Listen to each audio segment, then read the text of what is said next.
very good morning to you. Firstly, congratulations. You've had a pretty good week. Tell me, what has changed in the Hawks in order to allow this to happen? Well, it's nothing that has changed. It's something that we have been advocating, in the public space, that we are really, working. And cases, of course, that have been taking some time, they will see themselves in court one day. And this is the results of the hard work of the men and women within the Hawks that they've been putting. And this is not the last of the events that you have seen yesterday. There's still a lot more coming. The relationship between us and the NPA has grown tremendously.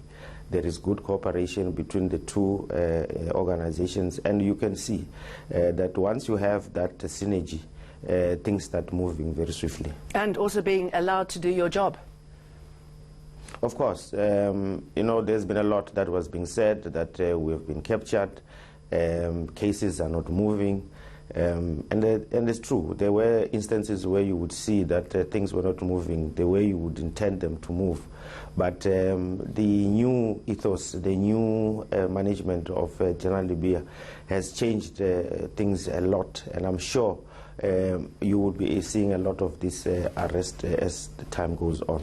What sort of impact does it have on your work? I mean, many whistleblowers or potential whistleblowers are in fear of their lives or fear for their lives if they are to speak out against people they know are corrupt. In fact, Jane, it has actually increased, and this is what we want. It has actually increased. You remember with the Bosasa case, there were talks that people would not come forward because they're afraid. But we have managed to, come with a strategy where we're saying whatever information people have, they must bring it to us. It does not necessarily have to come to the Hawks. They can go to the NPA, they can go to the SIU. Finally, or eventually, those cases will be looked at. It doesn't matter what kind of information it is, as long as we can be able to deduce whether there is a case or not. But as it is now, there has been a lot of interest from the public, and we're encouraging the public to come forward with whatever information that can assist in terms of so today we've got the pop crew boss, Robert Sherriff, in court. Also, yesterday, Bongani Bongo was arrested. Bongo is saying that the charges against him are frivolous and very vexatious.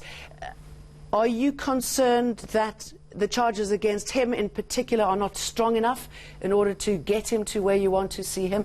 And talk us through a little bit more about pop crew and what's happening there. Well, I don't think we will be wasting, states' coffers, monies to take a court that is not, which does not carry any weight. Let's leave that to the courts for them to deduce. I'm sure you will be able to have his own lawyers to assist him in that regard. With the pop crew matter, yes, is going back to court today. They are not out on bail; they are still in custody. All three suspects. Today they will be they are doing cross-examination. I think it's this in preparation for a bail application. So we will only know today what will be the results thereof. But the case, we believe, is very strong. You say more arrests are to come, and we applaud that. I'm just going to ask you something from a personal point of view. Is it depressing to see how many people are involved in this level of corruption and how many people are enabling it? It is. It's very, very depressing. It's very, very disturbing as well. You hear about South Africa being spoken whether you go overseas or anywhere. Everybody that talks about is about corruption. I think we have a serious responsibility as the law enforcement agents of this country to make sure that we clean this picture, not this wrong picture about South Africa. Okay, well, we applaud you for your arrests. Good to talk to you this morning.